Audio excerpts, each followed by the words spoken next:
हाय दोस्तों, आप लोग का स्वागत है हमारे यूट्यूब चैनल प्राइमरी वाला में। आज हम हिंदी भाषा के कुछ महत्वपूर्ण तथ्यों को हम आज करेंगे, जिसके महत्वपूर्ण 25 क्वेश्चन को हम आज लेकर आए हैं। आज आप लोग तैयार हो जाइए। हम पहले प्रश्न को पढ़ेंगे, उसके बाद आपको कुछ सेकंड देंगे जिससे आप अपना आंसर खुद से सोच सकें। उसके बाद आप मन में अपने जवाब दे लीजिएगा, हम उसके बाद आपको आंसर बताने वाले हैं। ठीक है दोस्तों, तो आइए वीडियो को स्टार्ट करते हैं, विलम्ब ना करते हुए। तो आप लोग देख सकते हैं पहला हमारा प्रश्न। पहला है, हिंदी किस भाषा परिवार की भाषा है? बताइए, हिंदी किस भाषा परिवार की भाषा है? ऑप्शन ए भारोपी परिवार, बी द्रविड़ परिवार, सी ऑस्ट्रिक, डी चीनी तिब्बती। तो आप लोग आशा करते हैं आप लोगों ने अपने दिमाग में अपना आंसर चुन लिया हो गया। तो बताइए किस भाषा परिवार का सदस्य है हिंदी? जल्दी बताइए आप लोग, जल्दी बताइए, तब तक हम इसको सेट करते हैं। हिंदी हमारी भारोपी है। ये जो भारोपी है, भारोपी भाषा परिवार का परिवार की सदस्य है। मतलब ये जो हिंदी हमारी भारोपीय जो भाषा है इस परिवार का सदस्य है। ठीक है, अब आइए नेक्स्ट क्वेश्चन को। दूसरा क्वेश्चन हमारा, बताइए भारत में सर्वाधिक बोले जाने वाली भाषा कौन सी है? भारत में सर्वाधिक बोले जाने वाली भाषा कौन सी है? Option A Hindi, option B Sanskrit, option C Tamil, option D Urdu. तो आप लोग दिमाग में अपने आंसर सोच लीजिए। तो आशा करते हैं आप लोगों ने आंसर सोच लिया होगा। तो देखिए, आप लोग अपने दिमाग में कैलकुलेट करते रहिएगा कि कितना आंसर आप लोग सही कर पा रहे हैं, क्योंकि ये क्वेश्चन हर परीक्षा में कहीं न कहीं आए हुए हैं। अगर आप इनको कर लेते हैं तो आप आराम से यूपी पुलिस हुआ, किसी भी जिसमें हिंदी पूछा जाता है, यूपी SSC हो गया, वहाँ पे आप आसानी से कर सकोगे आप। ठीक है, तो इसका सही आंसर है हिंदी। सही आंसर क्या है हमारा? हिंदी है। ठीक है, चलिए अब हमारा तीसरा क्वेश्चन। हिंदी भाषा का जन्म हुआ, बताइए हिंदी भाषा का जन्म हुआ, हिंदी भाषा का जन्म हुआ किससे हुआ है? अब बताइए, इस हिंदी भाषा का जन्म हमारा किससे हुआ है? तो इसको जानने के लिए सबसे पहले हमें ये जानना ज़रूरी है कि हिंदी मतलब आई कहाँ से? हिंदी जो हमारी है ये आई कहाँ से है? तो पहले कौन है हिंदी की जननी कौन है? पहले संस्कृत के बाद हमारी क्या आती है? संस्कृत पाली आती है, पाली के बाद प्राकृत आती है, प्राकृत के बाद अपभ्रंश आती है, फिर अवहट होती है, तब जाके हमारी प्रारंभिक हिंदी आती है। तो यहाँ पे देखिए अवहट आपकी है नहीं, यहाँ पे ऑप्शन देख लीजिए, अवहट नहीं है, अपभ्रंश है, लौकिक संस्कृत से है, पाली प्राकृत से है, वैदिक से। पाली प्राकृत का कोई इसमें ऐसा कुछ है नहीं, क्योंकि इसके बाद अपभ्रंश भी आएगी। और लौकिक संस्कृत नहीं, क्योंकि संस्कृत के बाद पाली बना, पाली से फिर प्राकृत हुआ, प्राकृत से अपभ्रंश, अपभ्रंश से अवहट, फिर जाके हमारा होता है। तो अवहट न होने पे हम अपभ्रंश को ही सही चुनेंगे, क्योंकि ये आपका सीरीज आपको याद होना चाहिए। अपभ्रंश से हिंदी का जन्म हुआ है, अपभ्रंश से। ठीक है, इस चीज़ को जानना बहुत ज़रूरी है। अब हमारा चौथा क्वेश्चन,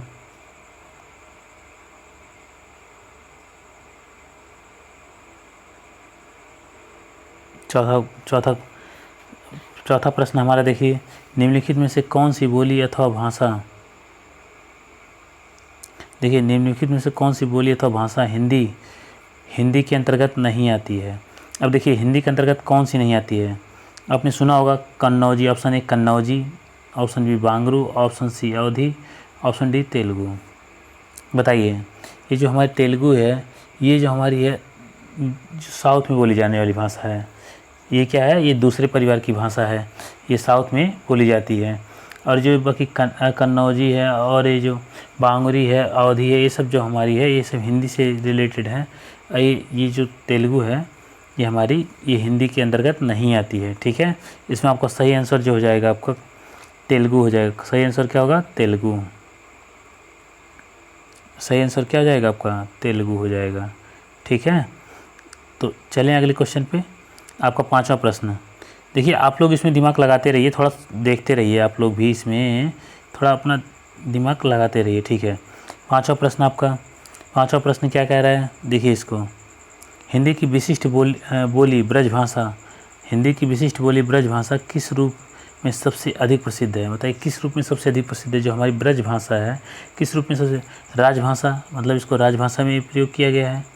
बताइए, राजभाषा में प्रयोग किया गया है, तकनीकी भाषा में प्रयोग किया गया, राष्ट्रभाषा में प्रयोग किया गया, काव्य भाषा में प्रयोग किया गया है? बताइए किसमें सबसे ज़्यादा प्रयोग किया गया है? आप लोग अपने दिमाग में अपने प्रश्न का आंसर चुन लीजिए। अब हम इसका सही उत्तर बताते हैं, आप अपने खुद से एनालिसिस कीजिएगा। एक कॉपी पे सिर्फ आप इतना लिखिए कि आपने 25 क्वेश्चन में से पहला सही किया, दूसरा सही किया, तीसरा गलत किया, चौथा गलत किया, ऐसे करके आप टिक मारते जाइए। जितना सही है उसको अलग करिए, जितना गलत है उसको अलग टिक करिए, फिर लास्ट में एनालिसिस कीजिएगा। ठीक है, तो इसका सही आंसर क्या होगा? जो हमारी ब्रज भाषा है इसको किसमें ज़्यादातर यूज किया गया? काव्य भाषा में, ब्रज भाषा में ही हमारी जो है रामचरितमानस और जो भी हमारी रचनाएं ज़्यादातर इसी में हुआ है। मतलब जितनी सारी रचनाएं हैं ज़्यादा से ज़्यादा ब्रज भाषा में ही हुआ है। ये जो काव्य भाषा इसे इसलिए कहा जाता है। ठीक है, ये जानना बहुत ज़रूरी। छठवां देखिए, भारतवर्ष में हिंदी को आप किस वर्ग में रखेंगे? देखिए, भारतवर्ष में हिंदी को आप किस वर्ग में रखेंगे? बताइए। राजभाषा, राजभाषा, राष्ट्रभाषा, विभाषा, तकनीकी भाषा। तकनीकी भाषा मतलब मशीन लैंग्वेज जिसे कहते हैं। जैसे कोई मशीन लैंग्वेज जैसे जावा, C++ ये सब होता है, इस तरीके की भाषा में। विभाषा मतलब ये भाषा नहीं है। राष्ट्रभाषा पूरे देश की भाषा हो गई। राजभाषा मतलब एक राज्य के हिसाब से भाषा। तो हमारी क्या है? राजभाषा है। हिंदी जो हमारी है राजभाषा। अपने दिमाग में आप सोचते रहिए, ठीक है, आंसर को सेट करते रहिए, इसको याद करते। देखिए, ये बीएड परीक्षा में पूछा गया है। देखिए ये क्वेश्चन जो आपका यहाँ पे देखिए, यहाँ पे लिखा गया है, किस परीक्षा में पूछा गया है? देखिए बीएड परीक्षा में पूछा गया 1999 में। ठीक है, ढूढ़ांडी बोली है। ढूढ़ांडी बोली है किसकी, किस परिवार की बोली है ये? जैसे देखिए इसमें तो टोटली सब में क्या दिखा है? पश्चिमी राजस्थान की, पूर्वी राजस्थान की, दक्षिणी राजस्थान की, उत्तरी राजस्थान की। तो बताइए किस राजस्थान की तो है, ये फिक्स है। तो राजस्थान के किस इलाके में, मतलब किस क्षेत्र में प्रॉपर ये बोली जाती है? ढूढ़ांडी, ये ये जो बोली जाती है बोली, ये भाषा कहाँ बोली जाती है? ये भाषा आप लोग ध्यान रखिएगा, ये पूर्वी में बोली जाती है। पूर्वी राजस्थान में, पूर्वी राजस्थान, ऑप्शन नंबर बी आपका सही है। पूर्वी राजस्थान में ये बोली जाती है। ठीक है, 8वां क्वेश्चन, ब्रजबुली के नाम से जानी जाती है। ब्रजबुली के नाम से जानी जाती है। ये जो ब्रजबुली के नाम से कौन जानी जाती है? Option A Punjabi, option B Marathi, option C बताइए, option C Gujarati, option D पुरानी बंगला। बताइए कौन बोली जाती है ब्रजबुली के नाम से?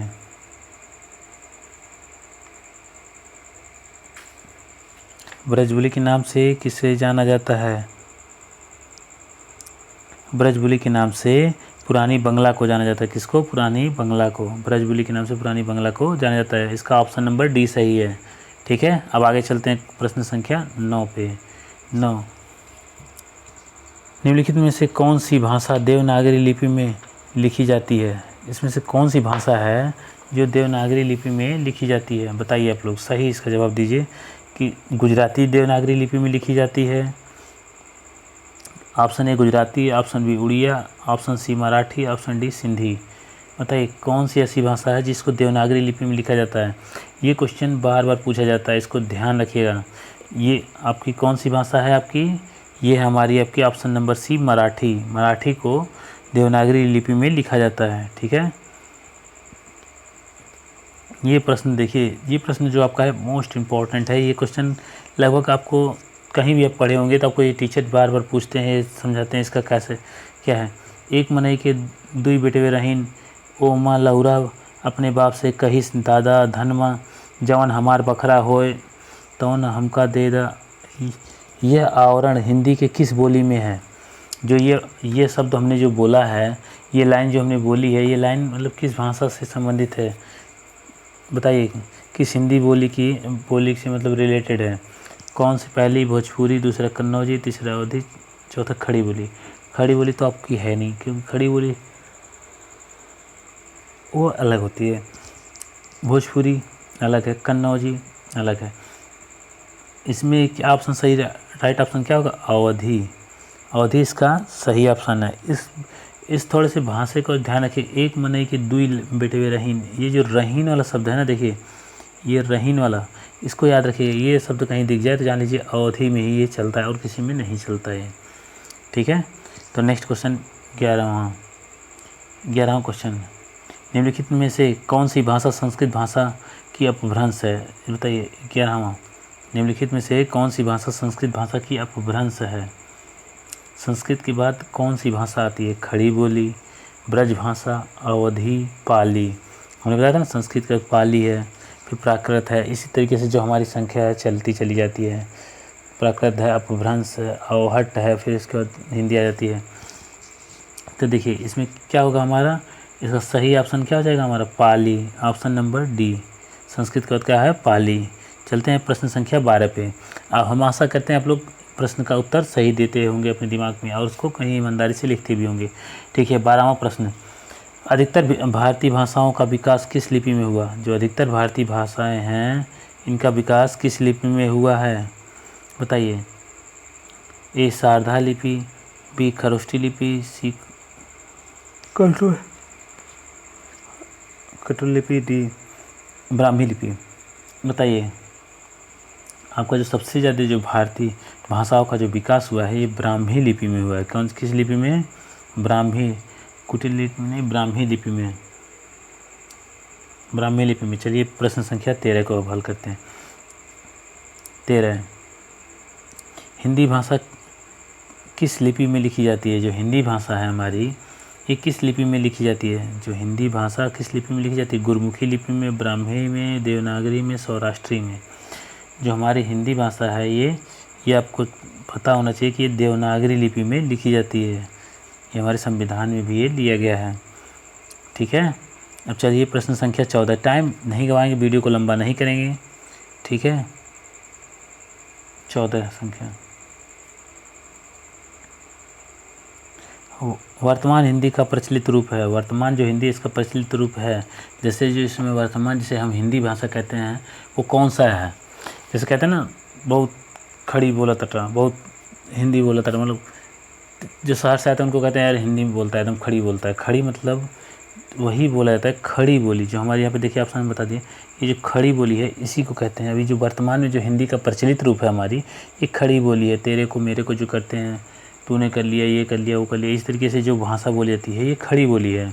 तेरे को मेरे को जो चलता है ना, ये सब आपकी खड़ी बोली में चलती है। अवधि में तो देखें हैं आपने, अवधि दूसरी है। ब्रज भाषा, ये जो ब्रज मंडल का क्षेत्र होता है हमारा, मथुरा से रिलेटेड नदी की।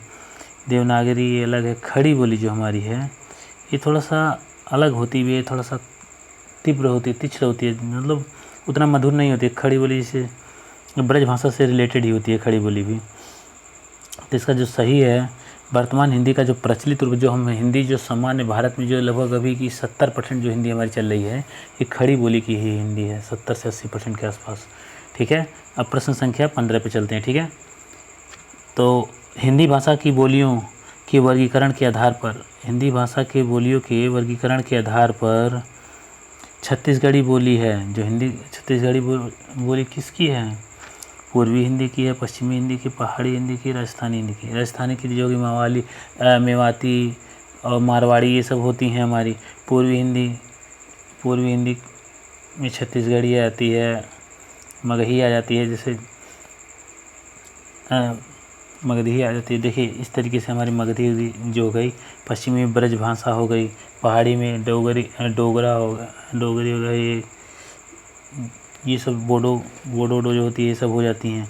तो देखिए जो हमारी क्या है, जो पूर्वी हिंदी है यही हमारी क्या है, छत्तीसगढ़ी बोली की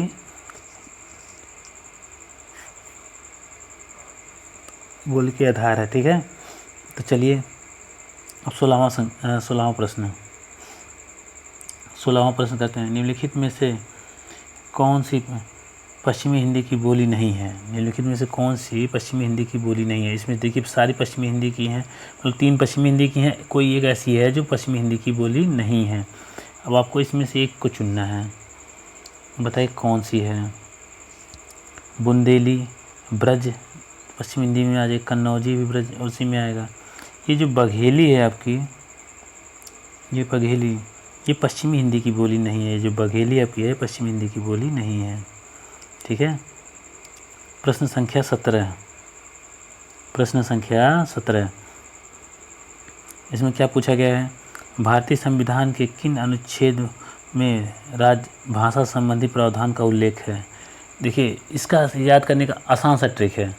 आसान सा ट्रिक ये है 343, इसका याद कर लिए 343, ये शब्द जहाँ आपको मिले 343 ये शब्द, इसको याद कर लीजिए, ये तो आपको फिक्स है 343 343।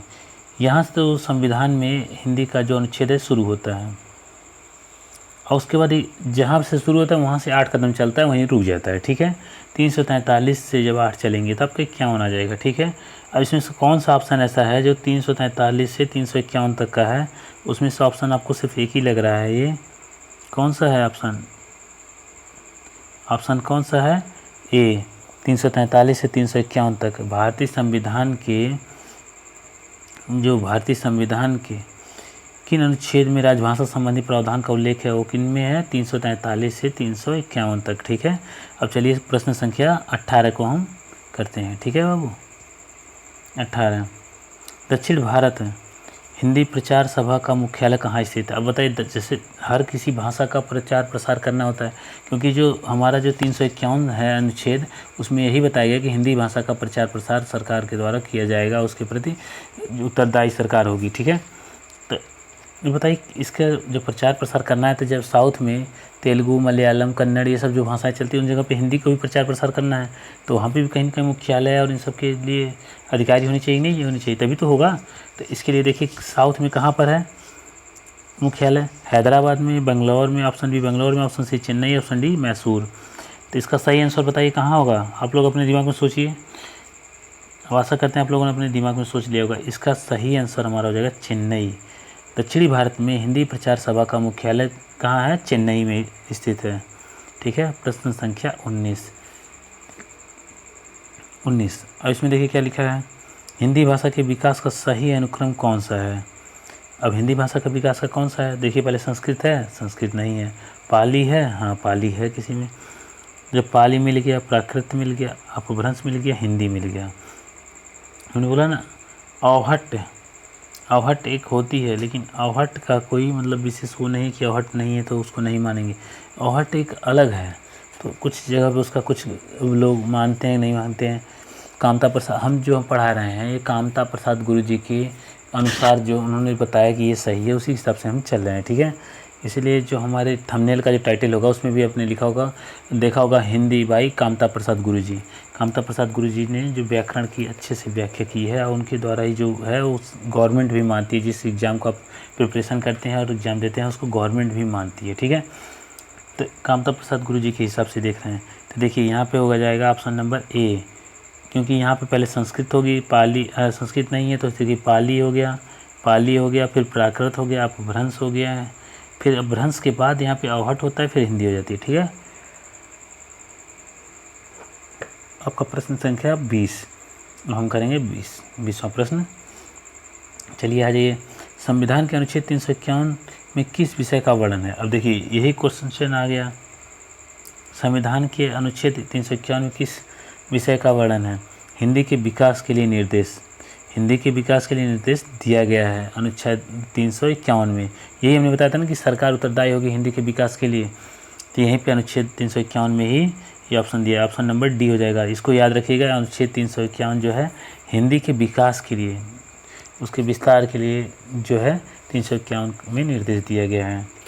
अब प्रश्न संख्या 21, ब्रजभाषा है। देखिए ये भी बहुत मधुर क्वेश्चन, बहुत इम्पॉर्टेंट क्वेश्चन है। देखिए ब्रजभाषा क्या है? ब्रजभाषा कौन सी है? पूर्वी हिंदी है ब्रजभाषा, पश्चिमी हिंदी है ब्रजभाषा, बिहारी हिंदी है, पहाड़ी हिंदी है। तो इसका सही ऑप्शन हो जाएगा, जो हमारी ब्रजभाषा कौन सी होती है? पश्चिमी हिंदी, क्योंकि ब्रजभाषा थोड़ी सी कड़क होती है। हमने बताया था कि खड़ी बोली जो हम लोग बोलते हैं थोड़ी सी कड़क टाइप में होती है, तो ये पश्चिमी हिंदी में ही खड़ी बोली भी आती है। ठीक है, अब प्रश्न संख्या 22 पे चलते हैं। प्रश्न संख्या 22, मगही किस उपभाषा की बोली है? जो हमारी मगही है ये किस उपभाषा की बोली है? राजस्थानी की है, पश्चिमी हिंदी, पूर्वी हिंदी, बिहारी। हमने बताया ना मगही जो हमारी है ये बिहारी हिंदी की बोली है मगही। ठीक है, प्रश्न संख्या 23, टोटल हमने 25 क्वेश्चन ले रखा है। आप लोग अच्छे से करिए। अब हम देखिए अब काफ़ी दिनों से वीडियो नहीं आ पा रही थी, अब वीडियो कंटिन्यू लाने की कोशिश करें, क्योंकि हमारी तबीयत कुछ दिनों से ख़राब थी, लगभग 1 डेढ़ महीने से हम परेशान थे। कभी छाला, कभी कुछ तरह तरह की परेशानियाँ थी, कुछ धीरे धीरे रिकवर कर रहे हैं। तो आप लोग भगवान से प्रार्थना करिएगा हम जल्दी ठीक हो जाएं और आप लोग की क्लास को जल्दी से कंटिन्यू करें और सारी क्लासेस चला सकें। ठीक है। प्रश्न संख्या 23, हिंदी खड़ी बोली की किस अपभ्रंश से विकसित हुई है? बताइए। यहाँ पे अपभ्रंश को पूछा गया है। मगही, अर्धमागधी, सौरसेनी, ब्राह्मण। बताइए हिंदी खड़ी बोली किस अपभ्रंश से विकसित हुई है? जो हमारी हिंदी खड़ी बोली है ये किससे हुई है? सौरसेन। सौरसेन एक क्षेत्र पड़ता है मथुरा के आसपास, वहाँ पे सौरसेन प्रदेश पड़ता था, पहले चलता था महाजनपद के टाइम पे, वहीं से मथुरा के इर्द गिर्द का ही है, वहीं से विकसित हुआ है। ठीक है। तो अब चलते हैं प्रश्न संख्या 24 पे, अब उसको हल करते हैं। देखिए भाषा के आधार पर भारतीय राज्यों की पुनः संरचना की गई। भारतीय राज्यों की पुनः संरचना की गई कब की गई? भाषा के आधार पर। इसका क्वेश्चन का पूछने का तर्क क्या है, मतलब शब्द क्या है कि मतलब भाषा के आधार पर जो मतलब कब किया गया, कि मतलब विभाजन किया गया, किसी राज्य का विभाजन भाषा के आधार पर कब किया गया पहली बार? तो पहली बार आपको हम बता दें 1 नवंबर 1956 को, 1 नवंबर 1956 को आंध्र प्रदेश को बनाया गया था। 1 नवंबर 1956 को, ऑप्शन नंबर डी आपका सही है। 1 नवंबर 1956 को किया गया था।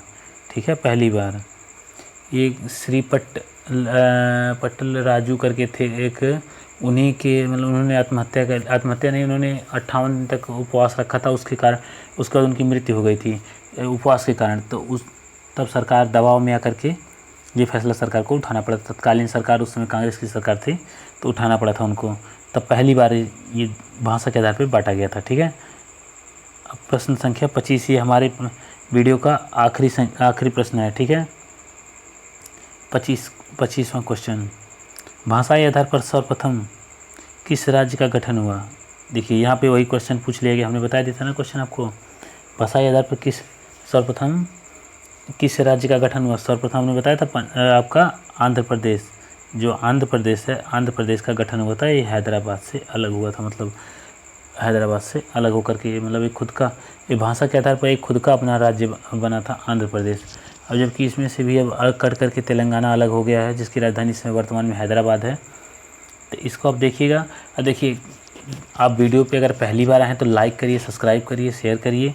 देखिए जो भी है, क्योंकि हम मेहनत पूरी करते हैं। और कमेंट ज़रूर छोड़ कीजिए। कमेंट देखिए पसंद आए वीडियो या ना पसंद आए, पसंद आए तो अच्छा कमेंट करिए, ना पसंद आए तो थोड़ा गलत ही करिए, कुछ लिखिए, जिससे लिखेंगे तो हम उसको सुधार करेंगे, समझे। सबसे अच्छा मित्र वही होता है जो आपके अंदर कमी ढूंढे। ठीक है। तो आप इसमें एक कमेंट ज़रूर छोड़ के जाइए और वीडियो को अपने दोस्तों में शेयर करिए, ताकि किसी न किसी का ज़रूर भला होगा इससे। तो हम अगली वीडियो इसी में और जो क्वेश्चन बनते हैं उनको हम करेंगे जल्दी। तो आज के लिए इतना ही। Thank you for watching my YouTube channel primary वाला। और आपकी आगे वीडियो कंटिन्यू आएंगी हर टॉपिक पे, इसलिए थोड़ा लेट हो गया, हमें परेशान थे थोड़ा। तो thank you for watching my YouTube channel primary वाला। दोस्तों स्वस्थ रहें, मस्त रहें। जय हिंद साथियों। आशा करते हैं आप लोग इस बार वर्दी ज़रूर लेंगे। ठीक है दोस्तों, आपसे हम विदा लेते हैं। जय हिंद साथियों।